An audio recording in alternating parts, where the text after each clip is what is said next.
hosted by you/Vittoria Vicei. Today, my boyfriend, Eric, 24M, and I, 24F, were invited to the wedding of one of his oldest friends from school.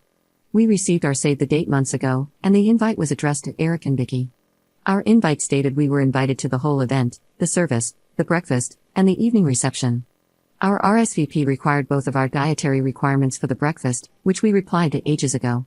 I thought this was pretty awesome and generous of the bride and groom, as I had never met either of them and Eric was only close with the bride, so it felt like a very nice gesture.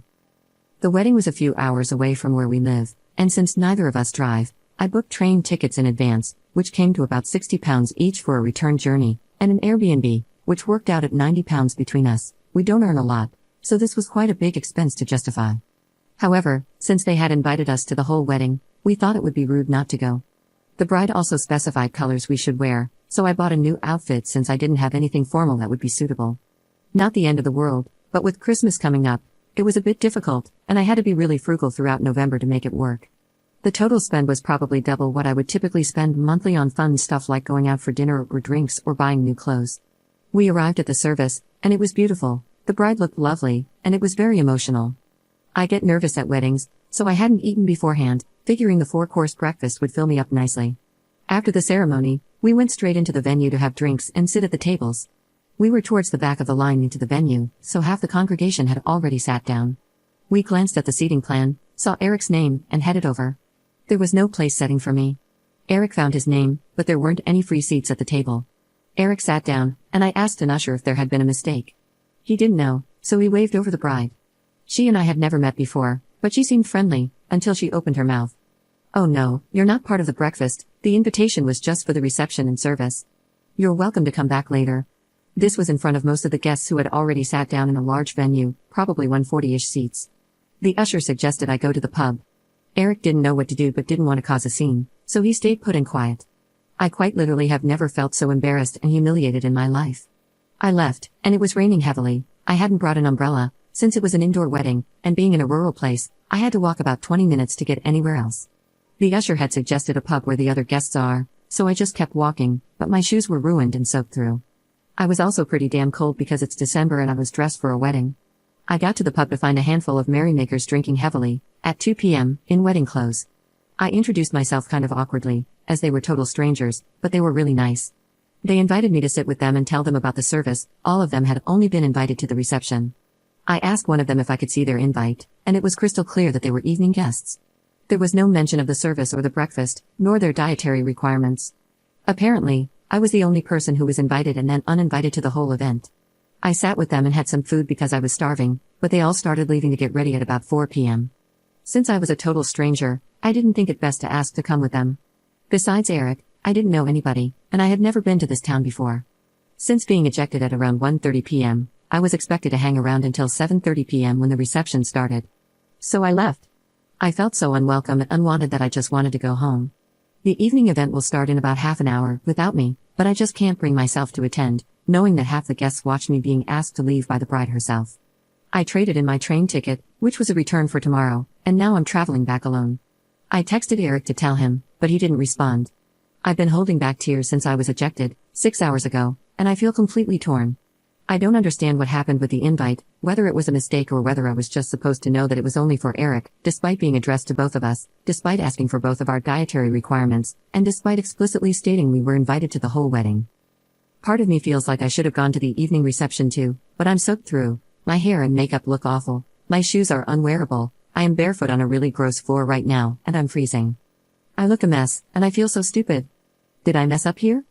I feel like I've been totally messed over, and I'm really upset that Eric didn't stand up for me, say anything, or leave the breakfast with me, although I think that's less out of malice and more because he's just a bit hopeless when put on the spot. I've never heard of a wedding where you invite A+1 by name but then don't invite them to the same parts of the wedding as the other half of the couple. Nobody else at the wedding had this happen. I don't see how it can be personal, as I've never met any of them before. I'm really upset and can't wrap my head around how weird today has been. If this happened to you, what would you do? Edit. So this blew up way more than I expected. Thank you, everyone, for your words of support. It's really helped, and I've gone from a wobbly wet mess to a cackling harpy with my big glass of wine. You guys don't hold back on your opinions, and I kind of love it. It's now nearly bedtime here. Eric stayed at the party and presumably is still there. I came home and feel a lot better for knowing how crappy a situation this was. Karma's a B word, and when they go low, we go high, so I'm going to go to bed, sleep on it, and think about next steps in the morning. A lot of people think I should dump Eric. That had never crossed my mind. I was mostly pissed off with the bride and the maid of honor, who may have been involved too, I don't know. Eric will be coming home sometime tomorrow, and we're going to talk. I want to hear his piece because he's been drinking since lunchtime. He might just be a dum-dum rather than a full-blown jerk. Either way, no wine-fueled sudden decisions right now. I will try to come back and update as and when anything else happens. Thanks, everyone. Update 10 days later. I hadn't expected such a big reaction to my first post, and I just want to say thank you to everyone who gave advice and was supportive. I was feeling really down when I initially posted, but after an hour of drinking wine and reading your comments, I felt a lot more sane and calm. I wanted to clarify a few things that people were confused about or that weren't clear in my first post. I'm in the UK, and our weddings are different from how weddings are held in the US. Traditionally, there is a ceremony, the wedding breakfast, which is a sit-down 3-course meal. Although it's called breakfast, it usually takes place in the afternoon, followed by speeches, and then an evening reception, which is like a disco. It's not uncommon for people to invite only relatives and close friends to the ceremony and breakfast, then invite lots of evening guests for the reception. However, it is uncommon to invite someone to the ceremony and reception but not the breakfast, as that would leave them to entertain themselves for 6 hours. Having talked to friends and coworkers since last weekend, I learned that what happened to me was a serious no-no in terms of etiquette. Eric and I have been together for nearly a year and a half, we live together, and we have a pretty strong relationship. He had no past romantic connections with the bride, I'll call her Marie, which some people were asking about. They went to school together from the ages of 4 to 10 and remained in touch as pen pals/Facebook friends since then. They rarely see each other in person, and the wedding was the first time he had seen her in about 2 years. There was zero phone signal at the venue. We noticed this when we arrived for the ceremony and were a little annoyed because the wedding had a hashtag we couldn't exactly tweet about with no signal. This becomes important later. We didn't know until we arrived at the wedding that the maid of honor, Helen, was Eric's ex-girlfriend. They were together for 3 years, and she cheated on him and dumped him. They have a lot of bad blood and did not have any contact with each other. Okay, on to the update. After leaving the ceremony, I got straight on the train and went back to my hometown. I was on the train when I wrote my first post. When I got home, I told my parents everything, and they weren't particularly impressed. Like most of the posters here, they were perplexed that Eric hadn't come with me. My mum gave me a big hug, ran me a bath, poured me a glass of wine, and I just tried to relax and forget about my day from hell. I still hadn't heard from Eric, but I texted him to let him know I was home safe and would see him tomorrow. Eric texted me back at about 9 p.m., asking me what I meant by home or the Airbnb we had booked near the venue. I clarified, and he said, okay, I'll see you tomorrow. Love you so much, X. I didn't really know what to make of it since the whole day had just been such a massive mess, so I finished my wine, watched a Disney movie, and went to bed. The next morning, since I still hadn't really heard from Eric, I assumed he would be getting in around midday, so I got up early and started wrapping Christmas presents. At 8 a.m., I heard a key in the door and, lo and behold, it was Eric, still in his creased suit, with red eyes and looking like death. He wasn't really making sense, so I made him have a shower and warm up, made coffee, and decided to talk once he was looking human again. We sat down together and pieced together his side of the story. Basically, once I had left, Eric was absolutely livid with Marie. He had frozen like a deer in headlights when she asked me to leave and was kicking himself for not doing the right thing. About 10 minutes after I left, Marie turned around and said, "Oh, actually, a few people haven't turned up. Get Vicky to come back, we have space for her now." Eric had tried to call me, but because there was no phone signal anywhere near the venue, he couldn't get through. Marie pretty much immediately said, "Oh well, never mind." She didn't want to be here anyway, which obviously was nonsense, and made Eric feel terrible. The meal was a very formal, sit-down affair, so he just grinned and bore it, assuming I would be coming back in the evening.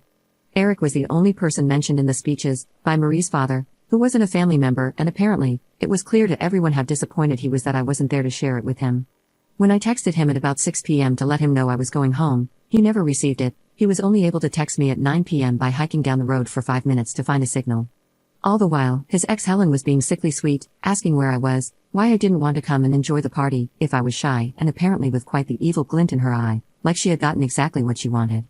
Neither of us knew she was the maid of honor until we got there, and given their bad relationship, Eric was pretty pissed off that Marie had failed to mention she had such a prominent role in the wedding. Whether Helen was behind the seating error, I don't know, but if she was, then Marie was just as bad for enabling it to happen. So Eric stayed at the wedding, miserably, and went back to the Airbnb afterward, alone.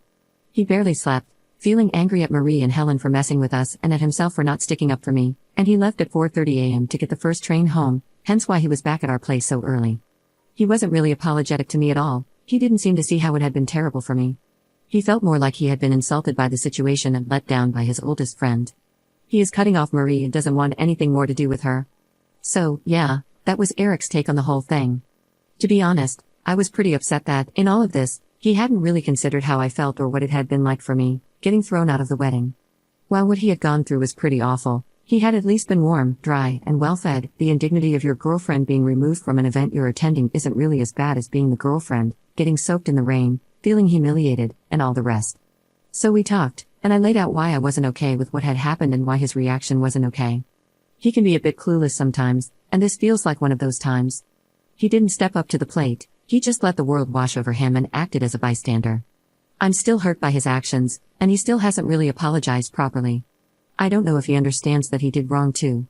But this isn't a deal breaker for me. It's a heavy straw on the camel's back, but the camel is still standing. We have a really lovely Christmas coming up, and after a long autumn of working hard, all I want is to go back to the happy place we were in before this mess. Honestly, I don't want to think about it.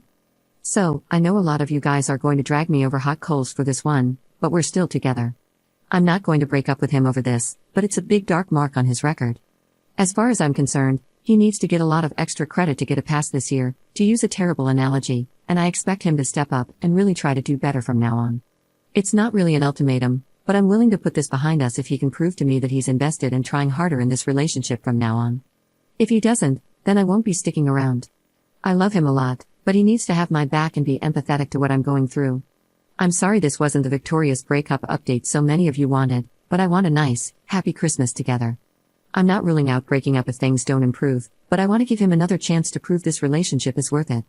Editor's note. Op made a post about a different relationship 3 years later, so it's safe to say that the relationship with Eric did not last.